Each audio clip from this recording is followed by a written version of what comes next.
Good morning or afternoon, depending on where you're joining us from. My name is Anna Yang, and I'll be moderating this session today titled Librarian Attitudes about the Environmental Impact of Generative AI. Before I introduce our speakers, I'd like to begin with a few reminders. We have a code of conduct that we will adhere to for this conference. If you have any issues related to conduct, you can also contact us via email. And I will be sharing those links in the chat shortly.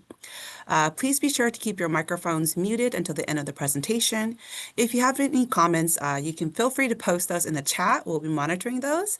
If you have questions for our speakers, please post that in the Q&A section. And if time permits, we will try to answer those questions at the end of today's session.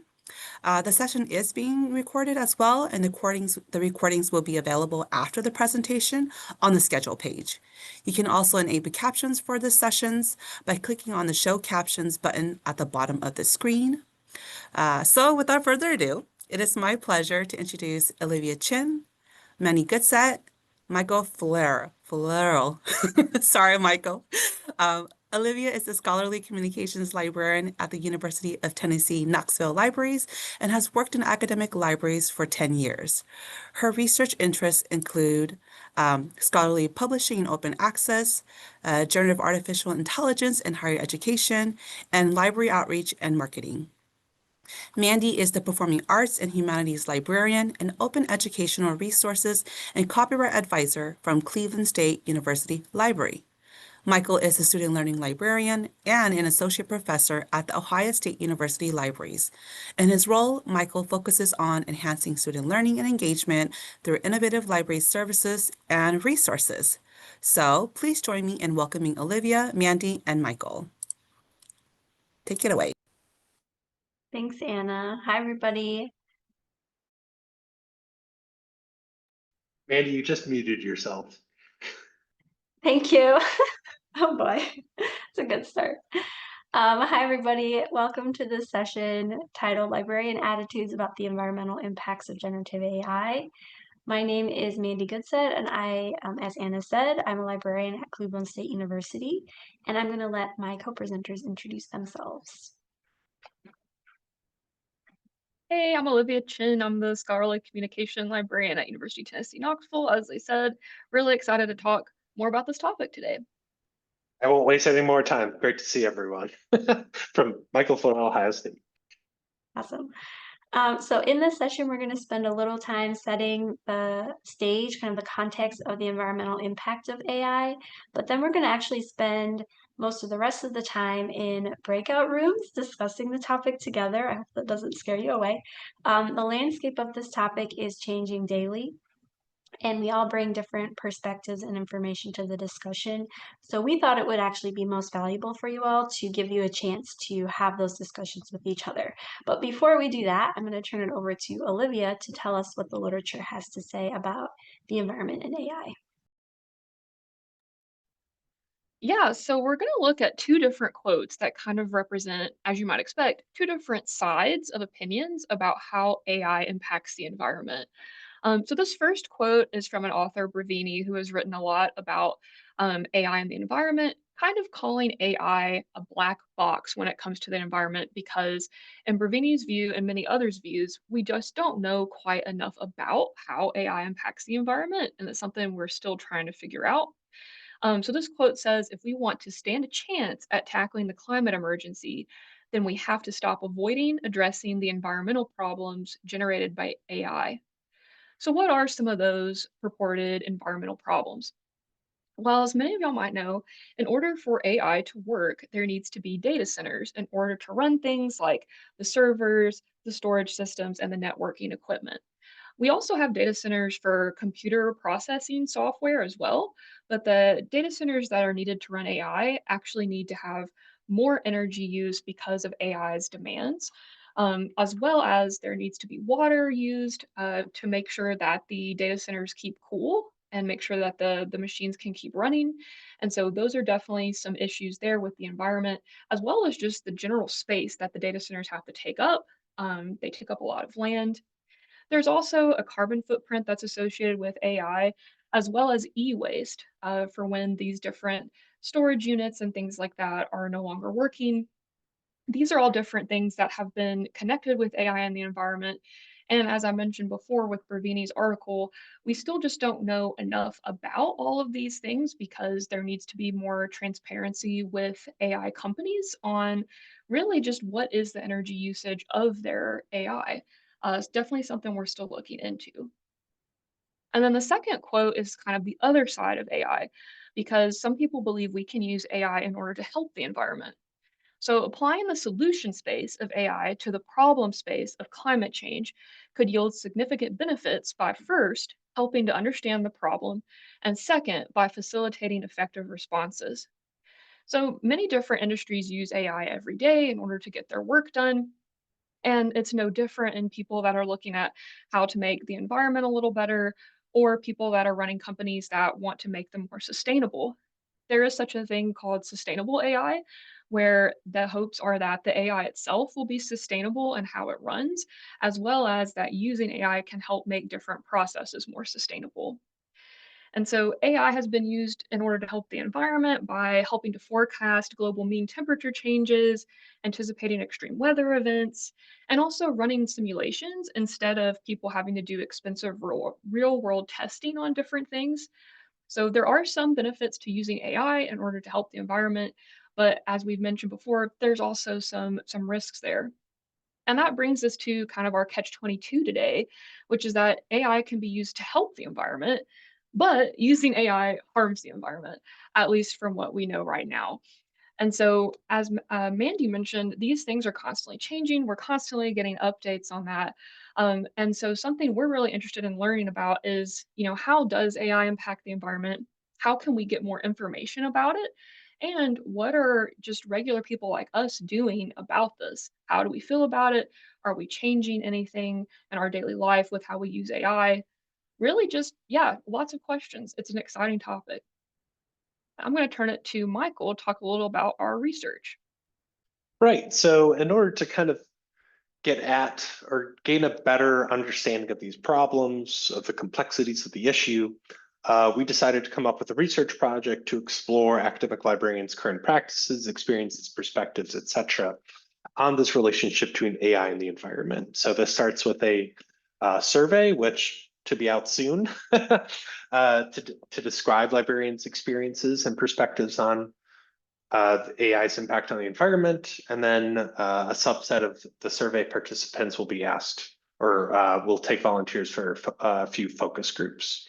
And so ideally, the benefit is not only to identify the most pressing issues, but also to demonstrate how we can do research in this emerging, really highly dynamic place, and to also identify gaps in our kind of collective knowledge. We all may be concerned about X, but Y is the real issue. Electricity costs are significant, but so is freshwater usage, as Olivia highlighted, or space. And who knows what are the other complexities that we're not even taking into account or might emerge over time.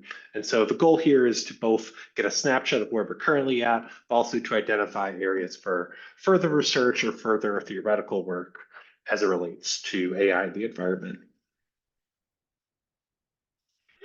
And so this is my job, right? I'm setting this up. Right. So the goal here is we want y'all to be able to talk about this with each other. We have 3 different questions for you to consider. We'll paste them in the chat. But basically, we're going to ask that you get up. We're going to break you out into breakout rooms of 3 to 5 people, I think 4 to 5 people.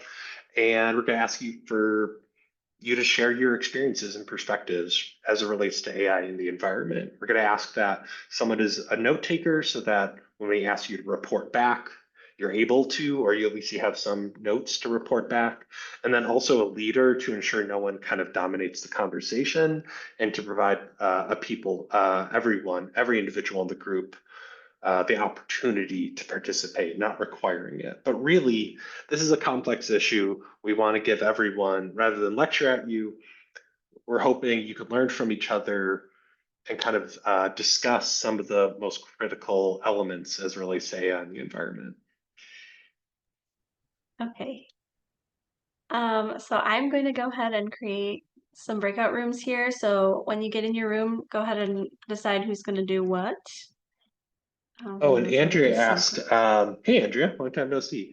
She asked if breakout rooms are recorded. My understanding is no. No. Yes. All right. Here we go.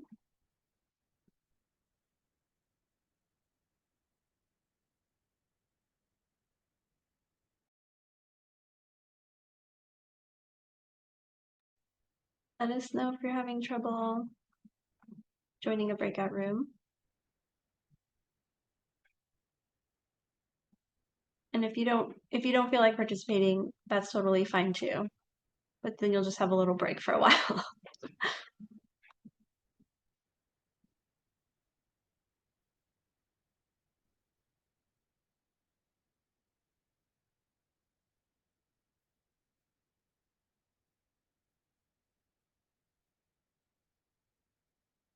So, okay.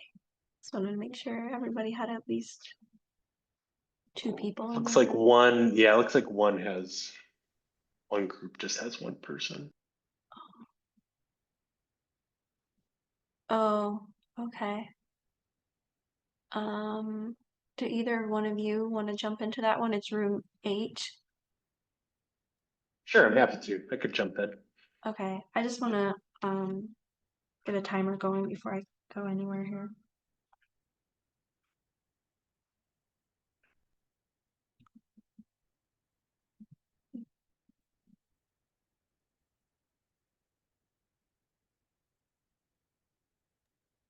Yeah, I I think I we guess I were. could have asked. Oh, sorry. I was just gonna say that were you guys planning on jumping into the breakout rooms? Um, I think we were open to doing that. I just want to make Okay. sure that everybody has enough time. I'm gonna Okay. set the timer for 15 minutes, Olivia. Okay. Yeah, that's what we originally planned, and we're a little ahead of schedule, but yeah, the 15 minutes should be good. Yeah, I think that'll be good because yeah, I suspect the last couple of slides will take longer than like 5 minutes, especially if Yeah, we have yeah. a lot of It'll leave a recording. little more time for them to report back too. Yeah. So, okay, I'm gonna just let them know that because I don't know that we that's a good point. let them know how long. Uh, yeah, we didn't say 15 minutes. Yeah.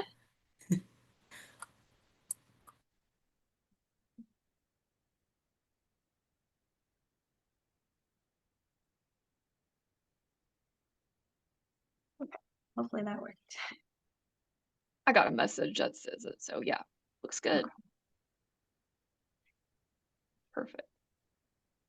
Okay, did we want to go and jump in with the people, or do Yeah, you? maybe I could also somebody's stay kind of behind if that's slides. helpful, or like, I don't know, however we want to do it. Yeah, I can stay here and manage from the outside if you guys want to jump in, since Okay. I should be a moderator.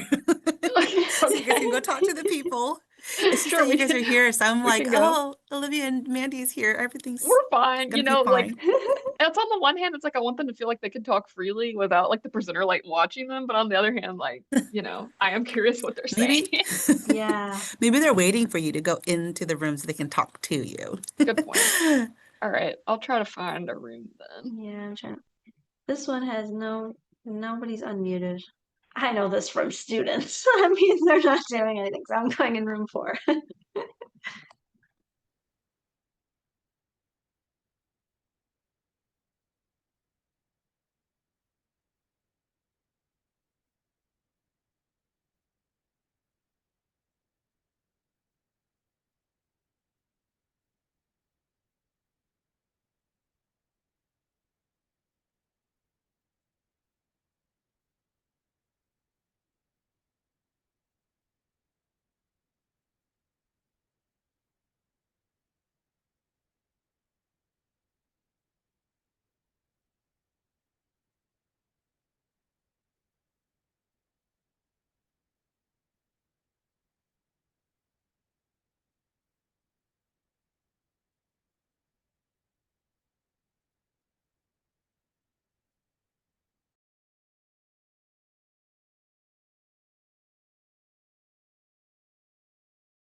Hey, I'm gonna wait for everybody to head back, but we'll be talking about what you discussed in your discussion groups. So looking forward to it.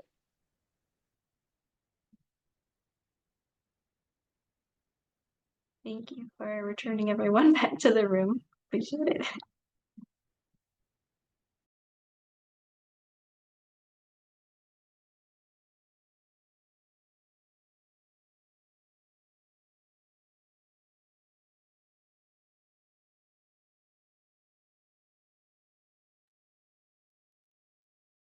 There's like 10 seconds left, and there's like still a few rooms where they're just like talking, talking, talking. So good conversations. Good. I like to see.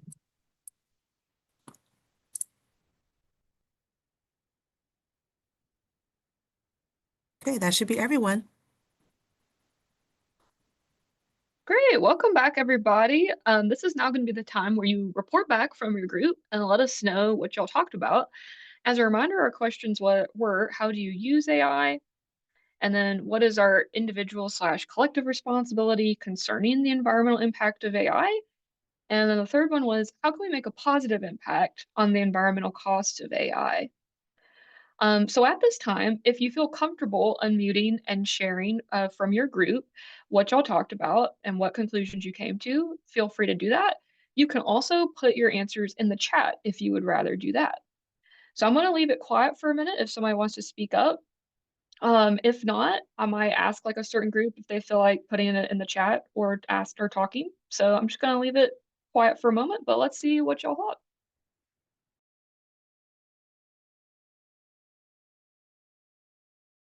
I don't mind speaking. Don't know exactly what group I was in, but in regards to the first question, it seemed like generally using it to advance personal knowledge, not necessarily create new knowledge, and for writing. Also for generating ideas and outlines and things like that, but more as a guide and to get definitions, at least amongst the three of us. As far as the second question, our individual collective responsibility, we thought we had an obligation to create awareness. We're standing in front of classrooms, we're talking about this stuff. We should probably let the folks know that there are costs involved, and to be also mindful of our own use and respectful of how other people are using information that we're using. And then for the third question about how we can make a positive impact, sort of ties into the items in the second. So it would be teaching awareness and being cognizant of our own use and being advocates for the environment in general. This is a new situation. We don't know where it's going to go. If it gets out of hand, we've been advocates for other things as library professionals. We certainly know how to contact our representatives. So we can always go that route, and we also think about our own communities.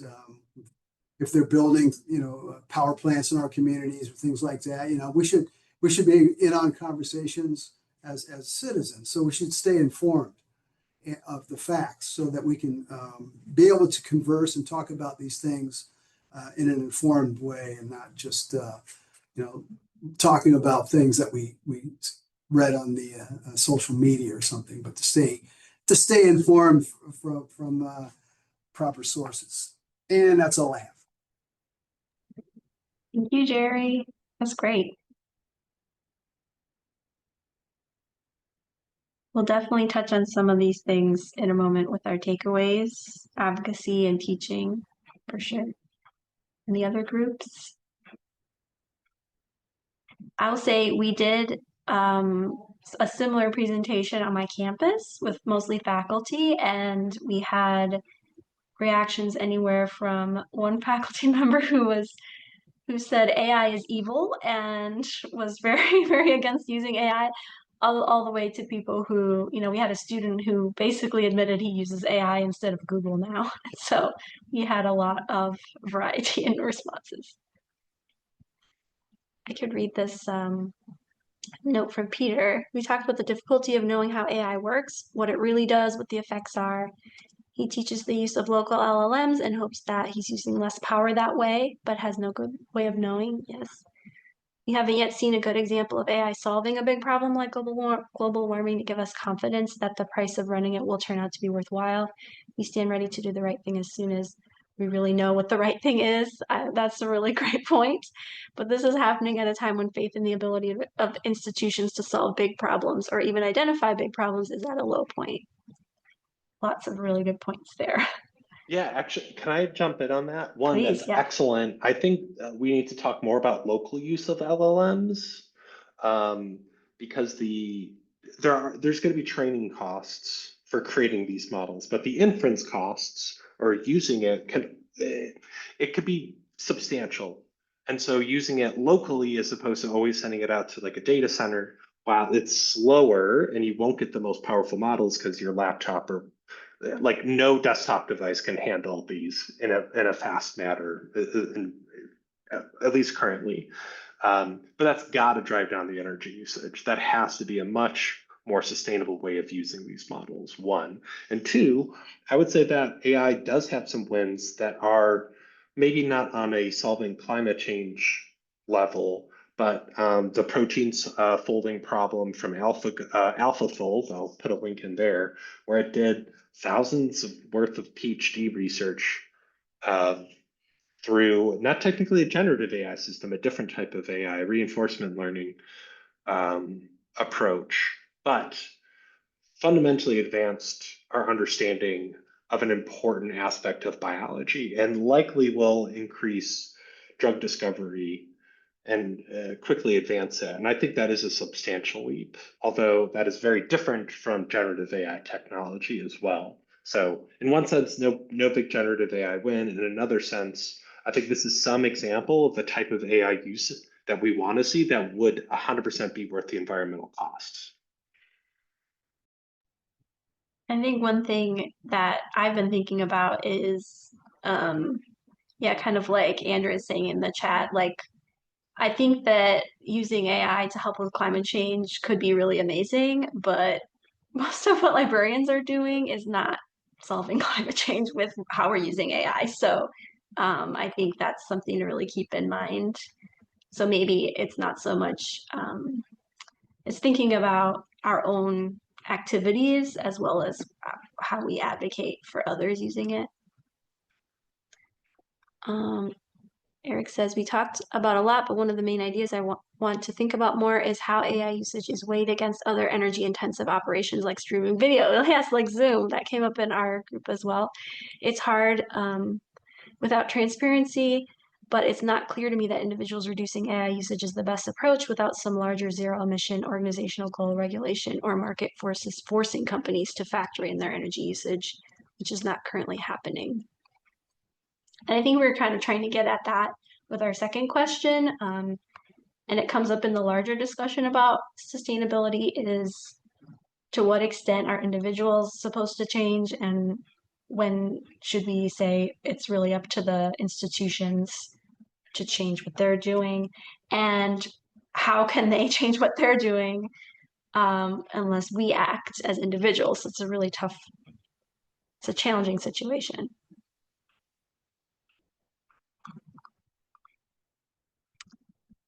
I'm gonna just keep reading if it's okay. I'll read like maybe one or two more and then we can wrap up. Aaron, our group discussed knowing who is behind these tools and what they're doing with the data we feed into them. One of us works in digital libraries and uses an EU-based tool because of the regulations. Another one works in the legal field and made a good point about how these tools can be used to skew understanding of the state of science. Yes, there are lots of other ethical issues that we didn't even get into here that make things difficult. And I don't know if it came up in any of your groups, but I also feel like there's a lot of an institutional pressure maybe to use the tools, even when we are aware of some of the ethical problems, and that creates a really difficult tension for librarians. I don't know, if that's just my observation. Kevin, we talked about using it to generate images. I used to make posters for a series of AI workshops when I was in a teaching role and to generate ideas for displays, events, etc. It's just two of us, sorry. Neither of us was very aware of environmental impacts before today, but we did end up talking about infrastructure behind the systems.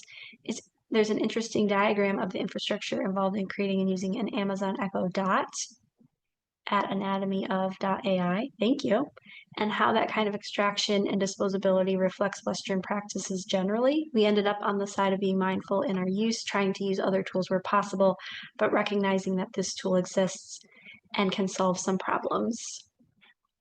Very helpful, thank you. I think we have time for two more. Okay, Stephanie, we talked about how we use AI writing letters and on a limited basis. Some of our use was to understand and be informed so we can support library patrons and we can speak to AI use. We talked about how we wished AI could be used for laundry. Oh my gosh, I've heard that so many times. So we can continue to be creative. Our group also discussed the environmental impact of AI versus the use of other technologies. And that came up in my group as well. Kathleen, hi Kathleen. One person in our group participated in a whole project to test how AI tools assign subject headings, but was disappointed with the results. Lots of talk about feeling pressure from our institutions to use AI, and not much talk about how it affects the environment. Yes, Amelia, yeah, there's an institutional tension too, because our institutions have sustainability goals too. And these companies have sustainability goals that they're no longer. Well, Google got rid of theirs. Or they just get rid of them. Yeah, you could just, that's pretty easy. Olivia, do you have any comments on this? Yeah, I was just gonna say all this discussion is great. I agree completely. A lot of good points being brought up about how there's just a lot we don't know still, and there's a lot we want to know, and we want to hold certain parties responsible to learn more about everything that's going on.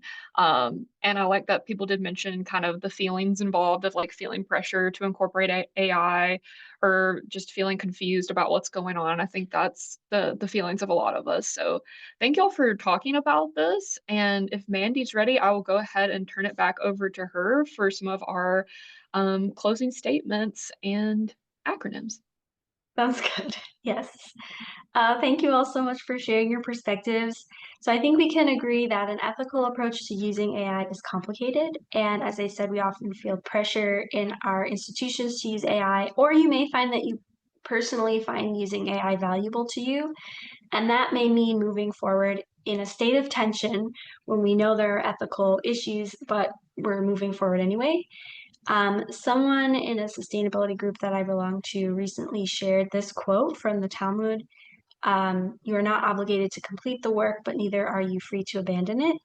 And I think this quote does a really good job of articulating the challenge that we face if we want to prevent the negative impacts of the climate crisis. None of us can solve it ourselves, and none of us is responsible ourselves for solving the problem. And our individual actions feel very small and inconsequential. But even if none of us are responsible alone, we all do have a responsibility to consider our own role and what we can do.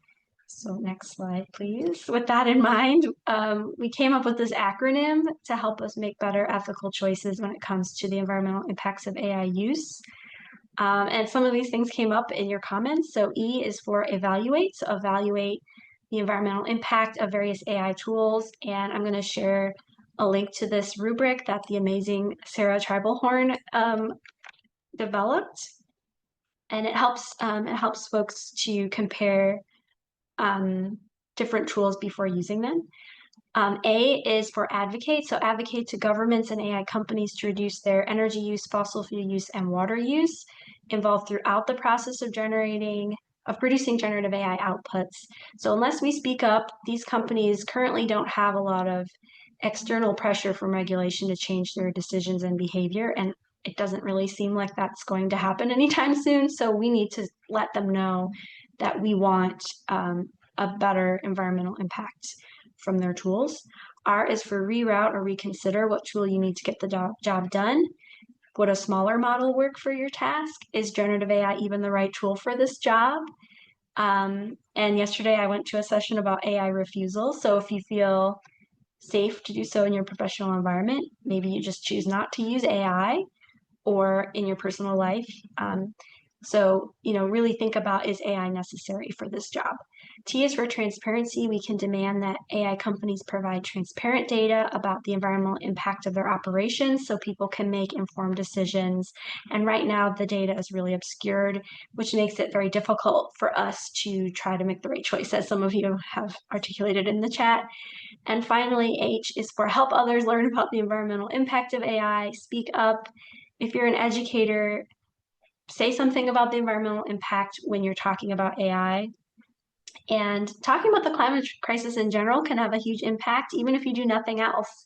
And for whatever reason, I have found AI is weirdly giving us this new space to bring up sustainability in a way that's less stigmatized than in other areas like travel or diet. So, this is a place to remind people that the climate crisis is happening. This advice is not perfect, and it will not solve the underlying problems with the way AI tools are developed and maintained, but hopefully it gives you a starting place to feel empowered to do your part as you can. And then we have our references, I think. And we also have a QR code to our slides, and I'm going to let Olivia or Michael, if you have anything else to share, feel free to jump in, but that's what we have for our session. Thanks so much for coming, everyone.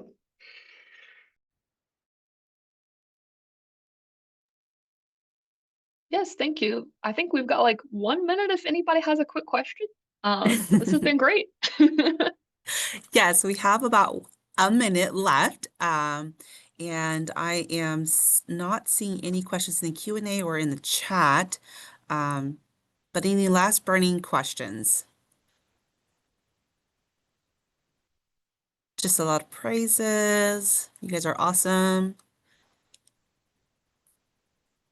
Thank you, folks who are sharing resources in the chat.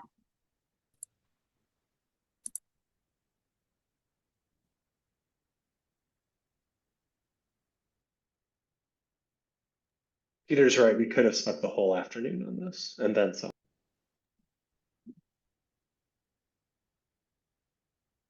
Alrighty, so we are at time. It's 11:45, or at least my time. It's 11:45. Thank you so much again, everybody. Help me in thanking Mandi, Olivia, and Michael for giving us such a wonderful space to have a conversation around sustainability and AI. And I hope that everybody has a wonderful rest of their conference. Thank you. Thanks, Anna, for moderating us. Oh no, thank you for basically doing everything, Olivia and Mandi and Michael. I just joined to say hello and then you guys took it away. So All right, thank you.